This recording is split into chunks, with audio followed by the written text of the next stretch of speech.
Hi guys, it's your girl. You may hear my kids in the background. Apologize. Okay, so it's been a while since I've been on here, but not that I haven't been reading my word, which I reiterate that every time I make this comeback. It's just been hard for me to film. I've had a lot of system issues, had a lot of things not recording or taking recordings, and don't mind my background. This is like my craft room. With that being said, I just wanted y'all to know that I am on the Bible Project reading plan, where like you read the Bible in a year. I'm trying to stay on that because I really want to get through the whole Bible. That's like a goal of mine this year.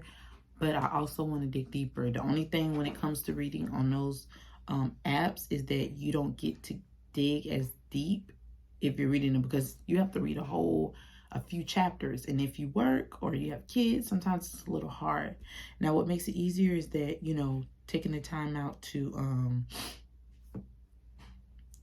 do it like at night as well. I'm going to say that. I think nightly doing it helps. So right now, I think I'm on chapter 37.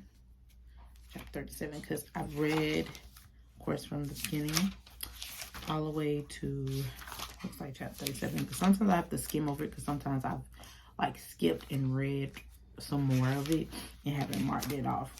Not that it's a problem to read it again. I'm okay with that.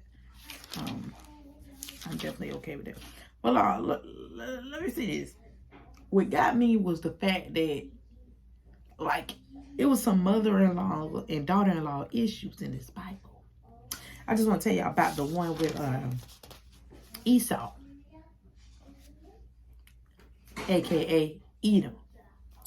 His wives. He had married 2 Canaanite women, and Rebecca felt like they made her life better. I was just like, what happened here? Was it the fact that they were not great women? Because I don't remember reading too much about them being like off the chain. Or was it because of where they come from? We see that nowadays. Certain parents don't like certain daughter-in-laws or girlfriends because they felt like their son could do better, or it's not the same culture that they're from. We see that all the time, but it was quite interesting to me. It was like, okay, Bible, give me the tea. That's kind of how I felt. Like it was giving me the tea. And so I'm looking at this, and that was that. And then another thing, so, oh yeah, I definitely,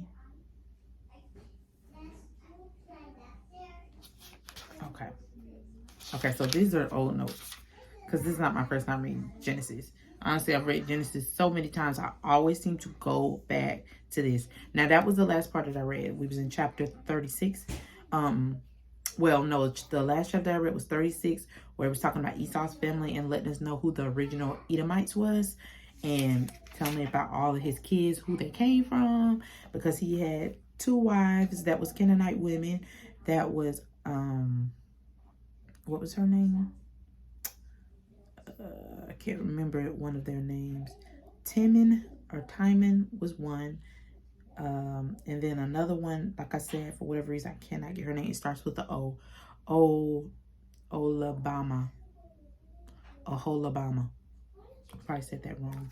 And then the one woman that he married that was in their family, her name was Basemath. Okay. All right. So 37, now before that, they're talking about the generational line, and then it jumps over to Joseph. So somehow we get to Joseph. Just out the blue. They jump. I'm sorry for that sound. That's what is it? I apologize, you guys.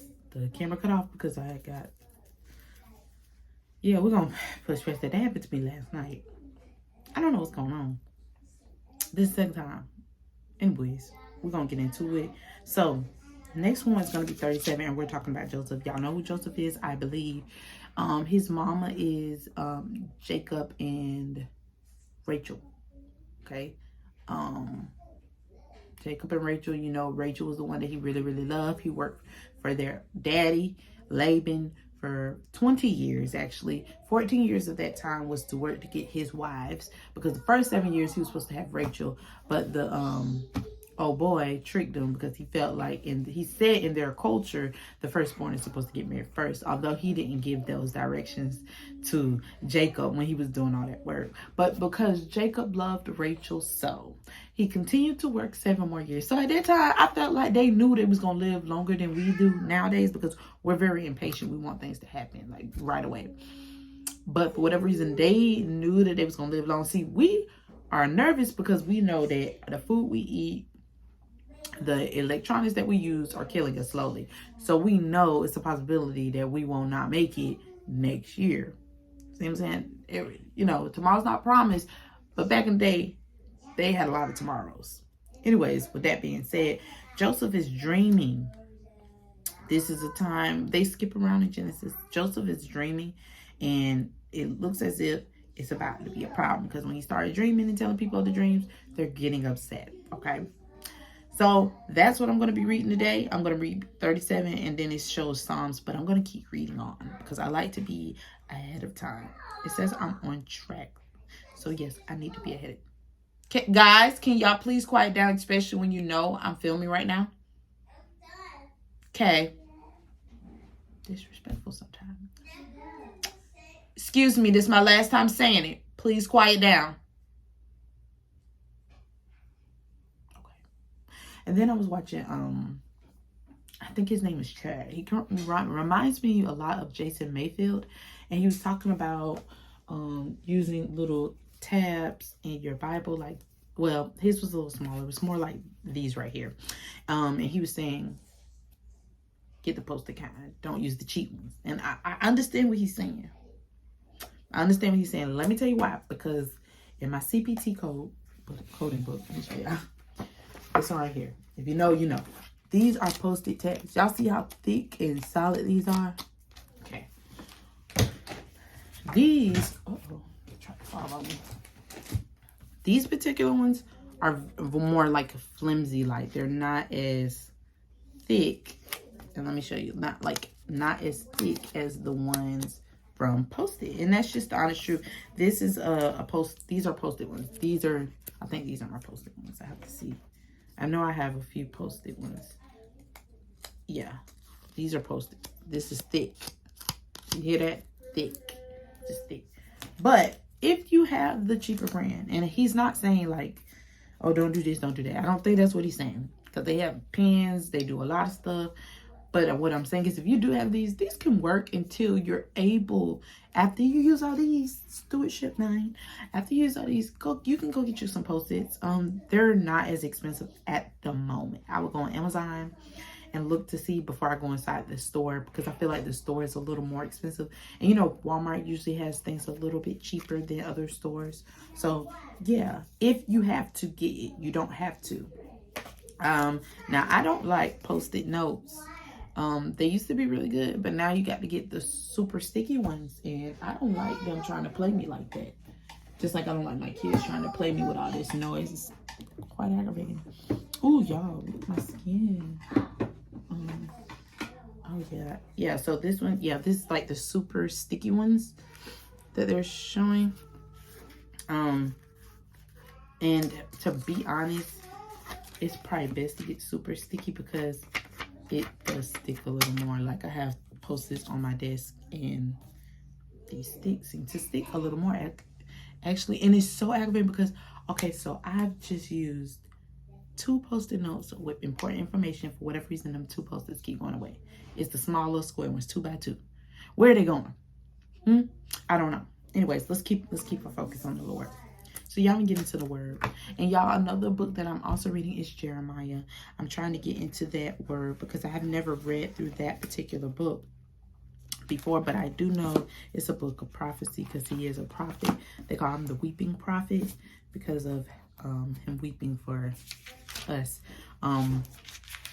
Yes, I'm still in it. I am on chapter 8. I'm on chapter 8 right now, and it's called Death Over Life. So if you guys want to follow me with that, be my guest to do so. I would love to have people with me doing that. It'd be awesome. All right, you guys, that's all I have for today. Hopefully I can see you guys tomorrow. Hopefully I can stay consistent. I'm going to pray on that because I really do want to be consistent and keeping up with my word with you guys, because it's not that I'm stopping. It's just a matter of me getting the content up. Okay. So y'all have a blessed day. Pray over yourself, pray over your kids. I've already anointed myself and my children this morning because the world is getting nuts. And I pray that we all try to stay in God's will and not our will, even when it's not pleasurable to us, you know, because God knows best. You know how parents say, mama knows best, but really it's God. God knows best. He knows all things and he created all things. So we want to go on his path because you never know where he's going to take you. Okay. So y'all have a blessed day. Bye-bye.